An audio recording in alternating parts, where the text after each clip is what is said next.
नमस्कार दोस्तों, 2022 आ चुका है और ये वर्ष आज़ादी का 75वां वर्ष है, यानी कि 75 साल हो गया हम लोग को आज़ाद हुए। और बड़ी बात तो यह है, इस साल दोस्तों ऐसा कुछ हो रहा है ना जिससे पूरे दुनिया हैरान हो गया है। अमेरिका, यूरोप, रसिया, चाइना, जापान सब सदमे में आकर भारत ये कर क्या दिया है। आप लोग जानते हैं दोस्तों, भविष्य उसी का है जिसके पास एडवांस टेक्नोलॉजी है, वही आगे बढ़ेगा जिसके पास एडवांस टेक्नोलॉजी होगा। और दोस्तों इस रेस में चाइना, अमेरिका, जापान, यूरोप आगे तो है ही, लेकिन बार बार वो अपना शो भी करता है। आप लोगों ने कई बार देखा होगा कि चीन एक साथ 100 से अधिक ड्रोन को उड़ा देता है, कभी एक साथ 500 से अधिक ड्रोन को उड़ा के दुनिया को चकित करता है कि देखो भैया हम एक बार में इतना ड्रोन उड़ा देंगे। और जब कभी मौका पड़ा तो दुश्मन पे एक ही बार में इतना ड्रोन छोड़ देंगे, दुश्मन को तबाह कर देंगे। यानी कि हर देश अपना अपना पावर शो करता रहता है, चाहे अमेरिका हो, अमेरिका भी कई बार इस तरह का ड्रोन शो करता है, कई बार तो रोबोट का शो करता है। देखो भाई हमारे पास कितना एडवांस रोबोट है, अगर रोबोट छोड़ देंगे तो दुनिया क्या होगा समझ जाओ। चीन तो दोस्तों कई बार हजारों रोबोट को एक साथ तैयार करके रखता है, बोलता है देखो ये कितना खतरनाक होगा। दोस्तों बारी था हमारा और भारत सरकार ऐसा कुछ किया है ना, 29 जनवरी 2022 को इतिहास रच जाएगा और भारत का नाम इतिहास के पन्ने में दोस्तों सुनहरे अक्षरों में लिखा जाएगा। और बड़ी बात तो यह है, यह एक ऐसा कारनामा है, अगर ये कारनामा सफल रहा दोस्तों देखेंगे कभी भी पाकिस्तान से युद्ध होगा, चीन से युद्ध होगा तो हम लोग इसी टेक्नोलॉजी से पाकिस्तान चीन को ध्वस्त कर देंगे, उसे हमेशा हमेशा के लिए खंड खंड बांध देंगे, उसे बर्बाद कर देंगे। भारत का ये टेक्नोलॉजी सबसे एडवांस और सबसे यूनिक है, इसीलिए अमेरिका, यूरोप में हड़कंप मचा हुआ है। किसी को यकीन हो रहा है कि ऐसा हो सकता है, लेकिन दोस्तों आज़ादी के 75वां वर्ष में ऐसा होने वाला है। मैं आपको तमाम बातें बताऊंगा आखिरकार हो क्या रहा है, आप लोग पूरा खबर देखिए।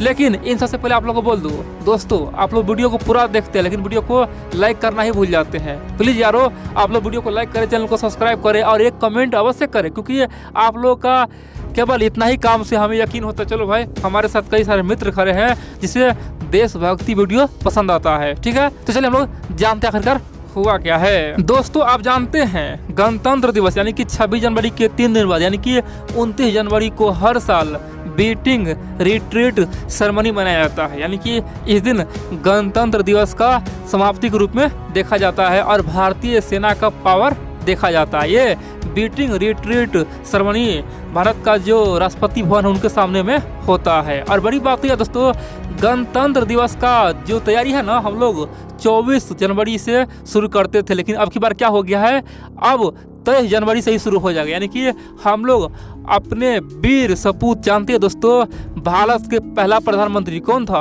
आप बोलेंगे जवाहरलाल नेहरू था। दोस्तों ऐसा आपका मानना है, लेकिन भारत का जो देशभक्त है उनका कहना है कि भारत का प्रथम प्रधानमंत्री कौन था, सुभाष चंद्र बोस जी था। उनका अपना ही सरकार था, अपना ही सेना था, अपना ही करेंसी था।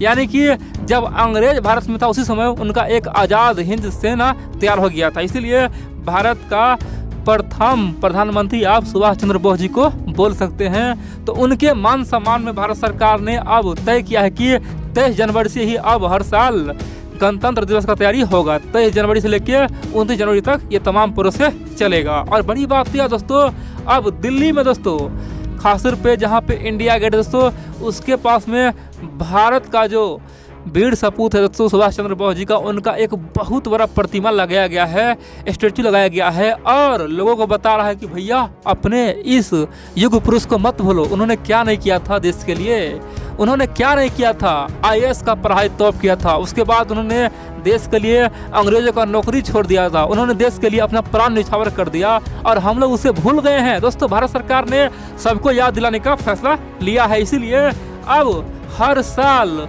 खासतौर पे सुभाष चंद्र बोस जी को गणतंत्र दिवस के साथ जोड़ा गया है और सब उनको याद करेगा। अब दोस्तों यहाँ तक तो ठीक है, अब जानते हैं जब 29 तारीख को बीटिंग रिट्रीटिंग सेरेमनी होता है उसमें सब अपना क्षमता दिखाता है, लेकिन आज तक हम लोग कभी भी ये ड्रोन का क्षमता नहीं दिखाए थे। लेकिन दोस्तों भारत सरकार ने एक ऐतिहासिक फैसला लिया है। दरअसल 29 जनवरी को भारत सरकार एक बार में यानी कि भारत एक बार में 1000 ड्रोन को, कितना 1000 ड्रोन को राष्ट्रपति भवन के सामने में उड़ाएगा और लगातार 10 मिनट तक ये ड्रोन हवा में रहेगा। दोस्तों कितना 1000 ड्रोन। दोस्तों पूरे दुनिया चौंक गया है कि भारत आखिरकार ये ड्रोन आर्मी बना लिया है क्या? क्योंकि दोस्तों 1000 ड्रोन क्वांटिटी में आपको कम लगता है, लेकिन एक साथ कहीं पर रखेंगे ना, सुनने में आपको कम लगेगा भाई, 1000 तो है, लेकिन एक साथ आप कहीं पे 1000 ड्रोन उड़ा देना, देखेंगे अंतरिक्ष में दोस्तों, अंतरिक्ष में देखने का नज़ारा ही कुछ अलग हो जाएगा। जिस प्रकार से हजारों दोस्तों पक्षी जब उड़ता है ना तो लगता है कि देखो भाई अंतरिक्ष में हलचल हो रही है, उसी प्रकार से अगर हजारों ड्रोन एक बार में उड़ेगा ना तो पूरे अंतरिक्ष में हलचल हो जाएगा।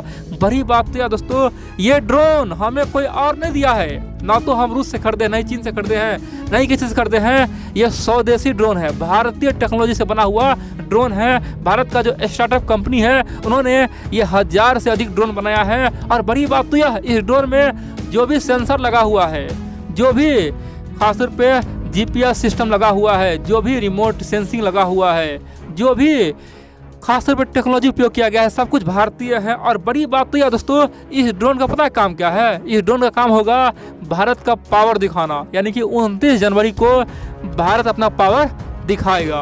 आप बोलेंगे भाई ये क्या बात हुआ, 1000 ड्रोन क्या पावर दिखाएगा? अरे भैया तुम कहना क्या चाह रहे हो? दोस्तों चले मैं बताता हूँ भारत का सपना क्या है, और इसी ड्रोन शो से दुनिया में हर कम बचना तय है, भूचाल आ जाएगा। इसीलिए आप लोग पूरा खबर देखते रहिए। देखिए 29 जनवरी को पहली बार भारत सरकार खासतौर पे 1000 ड्रोन उड़ाएगा और भारत दुनिया का चौथा देश बन जाएगा जो इतना ड्रोन उड़ाता है। बड़ी बात तो यह है, हम ओपनली खासतौर पे चीन को, पाकिस्तान को एक संदेश दे देंगे कि देख भैया हमारे पास इतना ड्रोन है, जब कभी युद्ध होगा ना तो हमारा आर्मी बाद में आएगा, पहले हमारा ड्रोन ही तुमसे पंगा ले लेगा, तुम्हें बर्बाद कर देगा। ड्रोन को तुम हल्का मत लो।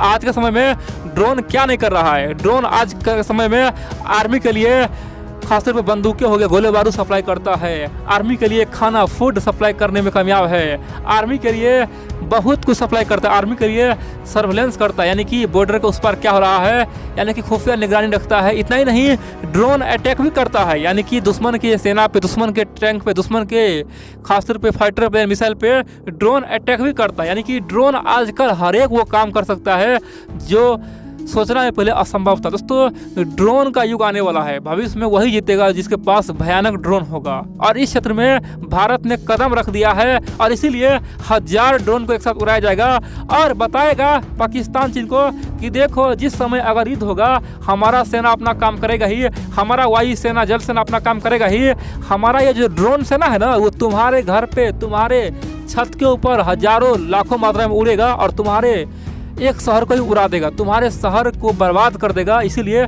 पंगा मत लेना। दोस्तों भारत अपना पावर शो कर रहा है और बता रहा है कि जब चाइना इस क्षेत्र में आगे बढ़ सकता है तो हम क्यों नहीं। और बड़ी बात तो यार दोस्तों, भारत में कई सारे स्टार्टअप कंपनियां हैं जो ड्रोन पे लगातार काम कर रहा है। भारत का DRDO भी ड्रोन पे काम कर रहा है। इतना ही नहीं, भारत का कई बड़े बड़े संस्था, ड्रोन हो गया, रोबोट हो गया, उस पर काम कर रहा है। दोस्तों भारत वर्तमान में 3 चीज़ पे काम कर रहा है, पता है क्या चीज़ पे? पहला तो खुद का स्वदेशी 5th जनरेशन का फाइटर प्लेन, उसके बाद हाइपरसोनिक मिसाइल, उसके बाद दोस्तों ड्रोन में भारत एडवांस हो जाए, अटैक भी करे, सर्वेलेंस भी करे, और बड़ी बात तो यार दोस्तों रोबोटिक क्षेत्र में भारत बादशाह बन जाए। और इन सब के अलावा बहुत महत्वपूर्ण बात तो यह है, भारत चाहता है कि साइबर मामले में, भारत साइबर मामले में दुनिया का टॉप देश बने, यानी कि साइबर कोई भी हमला भारत पे ना कर सके। भारत इन तमाम फ्यूचरिस्टिक दोस्तों खासतौर पे जो भी हथियार उस पर काम कर रहा है, फ्यूचर में क्या होने वाला उस पर काम कर रहा है। इसीलिए भारत अभी लाखों करोड़ रुपया झोंक रहा है, कई बिलियन डॉलर दोस्तों भारत सरकार झोंक रहा है अपने सेना को मजबूत बनाने के लिए। और ये ऐतिहासिक क्षण होगा 29 जनवरी को।